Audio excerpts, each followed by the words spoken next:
1857లో ప్రథమ భారత స్వాతంత్ర సంగ్రామానికి కొనసాగింపుగా పోరాడిన వీరులు వాళ్ళు. ఏకకాలంలో అటు ఆంగ్లేయులు ఇటు నైజాం సైన్యాలతో వీరోచితంగా పోరాడిన ధీరులు వాళ్ళు. ఒకే మర్రి చెట్టు కట్టిన ఉరి కొయ్యలకు ఒకేసారి తమ ప్రాణాలు తృణప్రాయంగా త్యాగం చేసిన అమరవీరులు వారు. అలాంటి వీరుల చరిత్ర ఇప్పటికీ నేటి తరానికి అందడం లేదు. కేంద్రంలో రాష్ట్రంలో ప్రభుత్వాలే మారిన మనదైన ఘన చరిత్రకు మాత్రం దశాబ్దాలుగా ఎలాంటి గుర్తింపు రాలేదు. ఇంతకీ ఎవరా వీరులు, ఏంటా కథ?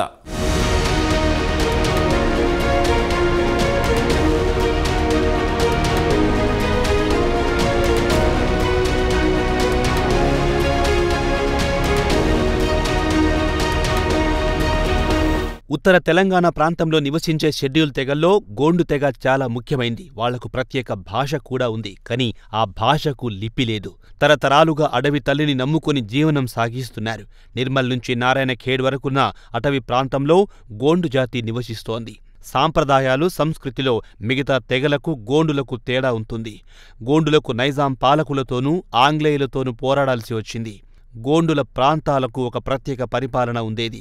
ఆ తెగలో పెద్దల సూచనలతో ఆ ప్రాంతాన్ని పరిపాలిస్తారు. అటవీ సంపదపై తమకి హక్కుండాలని గోండులు కోరుకునేవారు. నిజాం, ఆంగ్లేయుల చట్టాలు గోండుల జీవనానికి అసనిపాతంగా మారాయి. దీంతో తమ హక్కుల కోసం పోరాడాల్సి వచ్చింది. తరతరాలుగా అడవి తల్లి ఒడిలో స్వేచ్ఛగా జీవిస్తున్న తమని ఇబ్బందులకు, నిర్బంధాలకు గురిచేస్తున్న పాలకులపై తిరుగుబాటు బావుట ఎగరవేశారు గోండులు.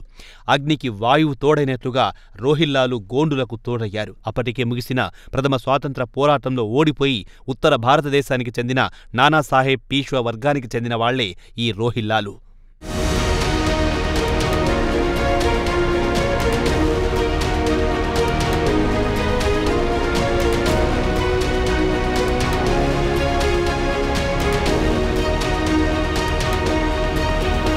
సిపాయిల తిరుగుబాటుగా చరిత్రలు చెబుతున్న ప్రథమ స్వాతంత్ర సంగ్రామంలో పోరాడి ఓడిపోయి ప్రాణాలతో తెలంగాణ ప్రాంతానికి చేరారు రోహిల్లాలు. ఇక్కడ గోండులలో కూడా స్వాతంత్ర కాంక్షను చూసి వాళ్లతో కలిసి రోహిల్లాలు నిజాం, ఆంగ్లేయులతో పోరాడారు. గోండులు గొరిల్లా యుద్ధంలో ప్రావీణ్యులు, రోహిల్లాలు కూడా గొరిల్లా యుద్ధంలో నిపుణులు. సమృద్ధి, అటవీ సంపదతో అలరారుతున్న గోండు రాజ్యంపై ఆంగ్లేయుల కన్నుపడింది. నిజాం సహకారంతో గోండు రాజ్యాన్ని ఆక్రమించాలని ఆంగ్లేయులు కుట్రపన్నారు. మొదట్లో గోండులు గొరిల్లా యుద్ధంలో నిజాం సైన్యం, ఆంగ్లేయుల సైన్యం ఓటమి చవిచూశాయి. గోదావరి ఉత్తర భాగంలో ఉన్న అటవీ ప్రాంతమంతా గోండుల అధీనంలో ఉంది. పశ్చిమాన నిర్మల్, నారాయణఖేడ్, తూర్పున చెన్నూరు వరకు గోండులు తమ అధీనంలో తెచ్చుకున్నారు. దాదాపు 500 మంది రోహిల్లాలు నాడు గోండులతో కలిసి పోరాటం చేసినట్లుగా తెలుస్తోంది. ఒకవైపు తమ భూమిపై హక్కు కోసం, మరోవైపు స్వాతంత్ర కాంక్ష గోండులను ముందుకు నడిపించాయి. రోహిల్లాలు గోండులతో కలిసిన విషయం హైదరాబాద్లోని బ్రిటిష్ రెసిడెంట్కు తెలిసింది. దీంతో ఎలాగైనా ఈ పోరాటాన్ని అణగదొక్కాలని వ్యూహాలు పన్నారు.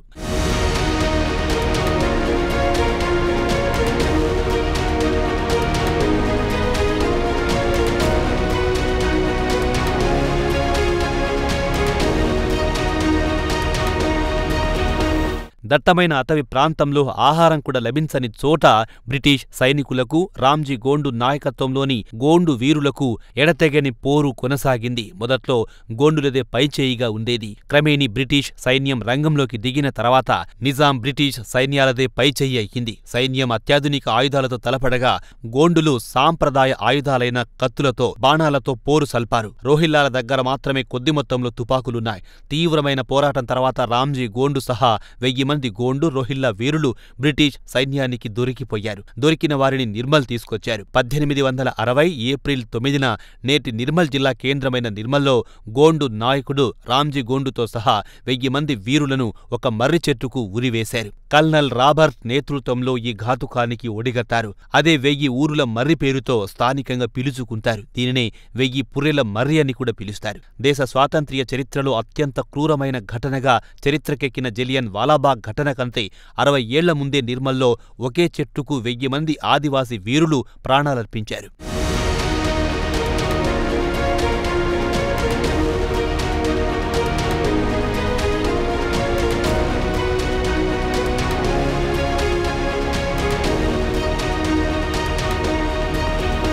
ఇంతటి గొప్ప సంఘటనకు సంబంధించి చరిత్రలో ఎక్కడా అక్షరం రాసింది లేదని పరిశీలకులు అభిప్రాయపడుతున్నారు. ఎక్కడైతే 1000 మంది అమరవీరులు తమ ప్రాణాలను బలిదానం చేశారో అక్కడే వారికి సరైన గుర్తింపు కూడా లేదు.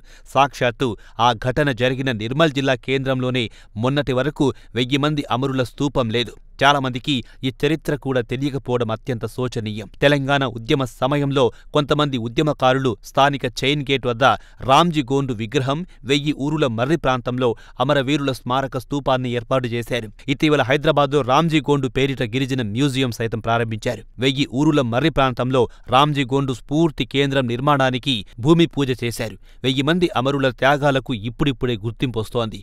కేంద్ర హోంమంత్రి అమిత్ షా రావడం, ప్రధాని మోదీ నిర్మల్కొచ్చినప్పుడు రామ్జీ గోండును స్మరించుకోవడం, బండి సంజయ్ నిర్మల్కొచ్చిన ప్రతిసారి ఇక్కడ నివాళులర్పించడం, 1000 ఊరుల మర్రి చరిత్ర క్రమంగా వెలుగులోకొస్తోంది. ఈ చారిత్రక సంఘటనపై బీజేపీ ముందుగా స్పందించి పూర్తి కేంద్ర నిర్మాణానికి పూనుకుంది.